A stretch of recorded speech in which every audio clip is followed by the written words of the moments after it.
Everybody, I'm Gwen Campbell-Mindes, and welcome to Gwen's Bookish Ramblings. And today we're starting off with this particular well-known image. I'm sure many people will recall seeing this. This is, of course, the death mask of the pharaoh Tutankhamun, or, whatever you want to call it. But basically, gold thing made to look like the very young pharaoh's face. Um, the book in question, however, is not about the pharaoh. Uh, the book in question is actually about his wife. We can see her pictured here. Uh, she's the one on the right putting some kind of unguent or perfume on onto Tutankhamun, who we see is sitting there with this big fancy headdress on the chair, and she's got her own fancy headdress because that's what they did in ancient Egypt, or at least that's what they are depicted as wearing. Realism tended not to be quite as much of a factor in Egyptian art as in some other art traditions. Be that as it may, uh, the book that I'm going to be talking about is about Ankhsenamun, and this has nothing whatsoever to do with the movie The Mummy, save for incidentals relating to the fact that Egypt and ancient Egypt as we know it kind of sort of existed in the movie as well as in reality. Um, Now, Ankhsenamun was one of the daughters of the pharaoh that had immediately preceded Tutankhamun. That pharaoh was born as Amenhotep IV, son of a great conqueror, and he's seen by many people, was traditionally seen in the West as being sort of a visionary. The jury has come to be a little bit out on that, but he was a monotheist who invented his own religion, which was in praise of the great sun god, the Aten, the sun disk, and he went to a great deal of effort when he came to power to destroy all reference to the traditional sun god Amun, and in the process managed to upset a great many people so that when he finally died, they went to a lot of effort to try to expunge him from all Egyptian history. So nobody knew who he was at all until they found traces of him in El Amarna in the 19th century, because that turned out to have been the capital city that he built out in the middle of nowhere, that was called Akhenaten. So the book that I'm actually going to be talking about is The Lost Queen of Egypt by Lucille Morrison. And this is a book that was written in 1937. So you have to assume that any scholarship that happened after 1937 must be thoroughly dismissed as applying to this book because, well, she couldn't have known what was written after 1937. And it's a very, very well-researched book. It And what it tells is the story of Akhenaten's daughter, who at the time when she was born they named her Ankhsenamun, and the story of her as a child and her growing up and becoming Tutankhamun's wife and the Lady of the Two Lands, the Pharaoh's wife, the Queen of Egypt, and the way things all fell apart at Tutankhamun's death at such a very, very young age, because they were both very, very young when he died. He wasn't even 20 yet, and neither was she.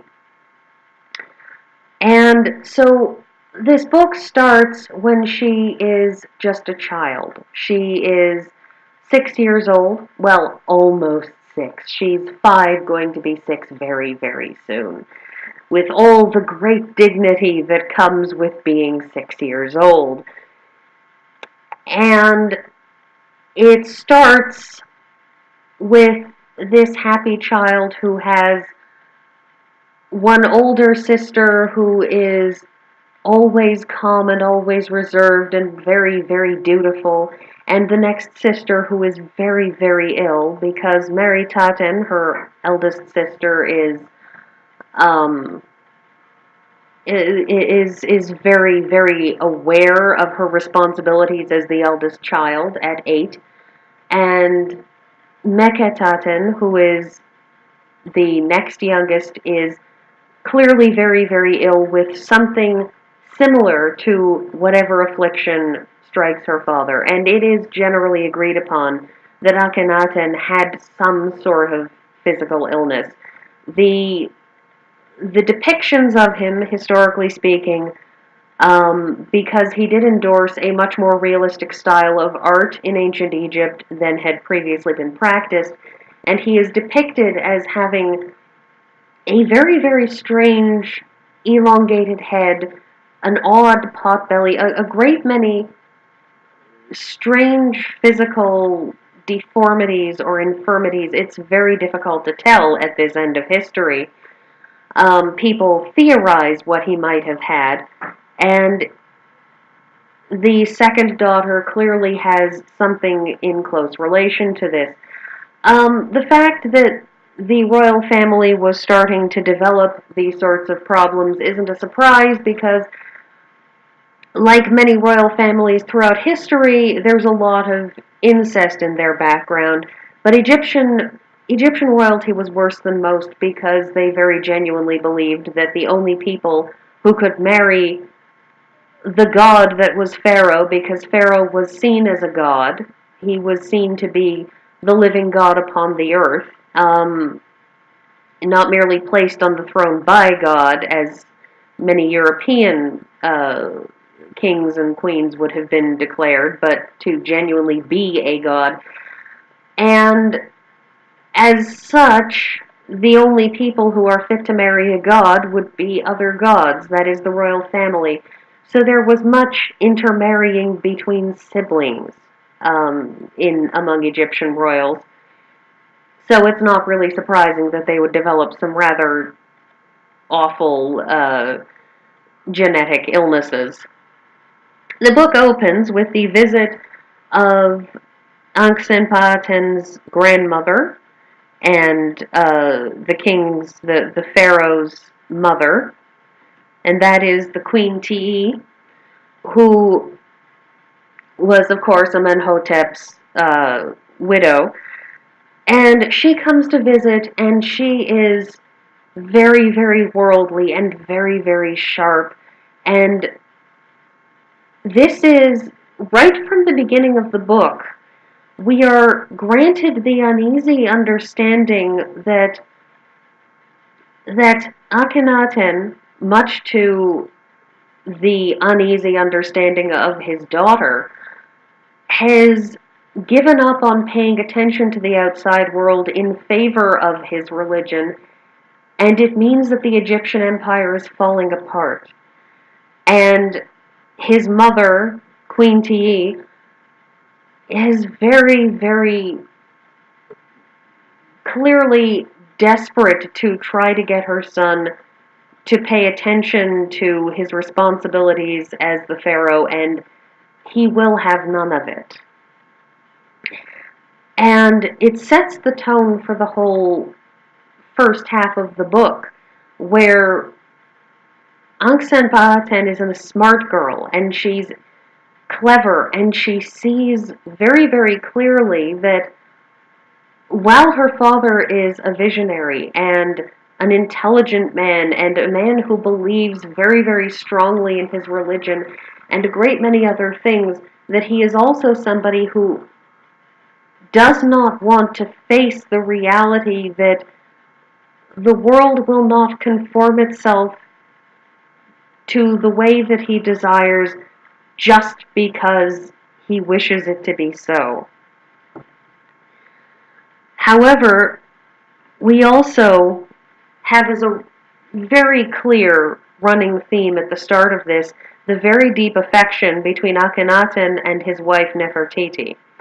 Now, again, one cannot speak to the actual history, the historical figures and what they actually believed and actually experienced, because no one was actually there, and all we have left are letters, and in some cases mere scraps, because following Akhenaten's death, following the death of Tutankhamun, a great deal of effort was went to by the following administrations of ancient Egypt to try to expunge him from history because, well, the priesthood of Amun was really very, very resentful at having been made persona non grata within the country.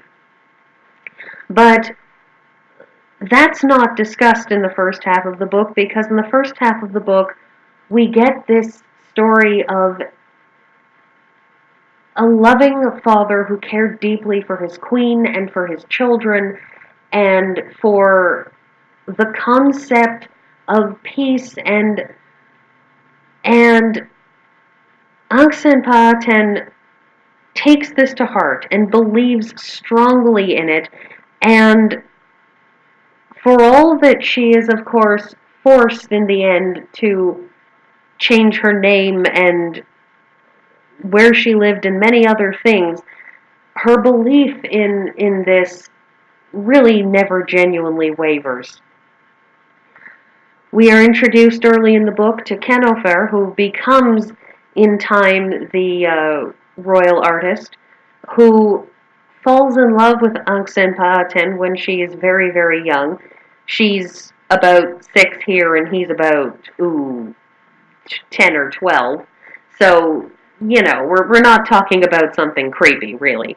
But he is a good friend to her and a good friend to Tutankhamun throughout all of their lives, and when everything falls apart, he is there for them again and again and again. And his art is what tells the story of their lives. So Akhenaten dies, and Ankhsenamun and Tutankhaten are forced to change their names to Tutankhamun and Ankhsenamun.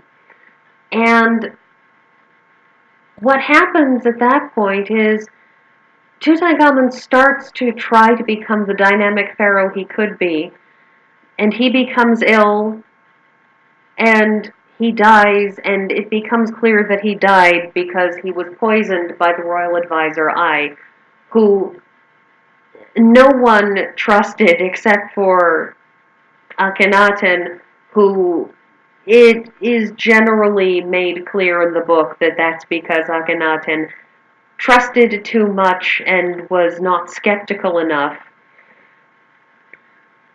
And this is where the Lost Queen of Egypt, where the title comes in, because in history, in the history that we have, this is when Ankhsenamun vanishes from history. And what Lucille Morrison does is she takes this story, the tragedy of a king who was too good to be king and died too young, and his daughter who was married to this young man who had so much promise, and he died too young. And it is tragic. Most historical fiction tends to be tragic because so much of history that makes it into the history books tends to be tragic. And she gives an ending that's bittersweet, that Ankhsenamun has lost so much, but what she's gained is the freedom to be herself and to explore and to see the world. And it ends on this wonderful, sad yet happy note. And I love this book. I've loved it for years, ever since we got it from the library, and I'm out of time, so Hope to see you all again soon. Thank you.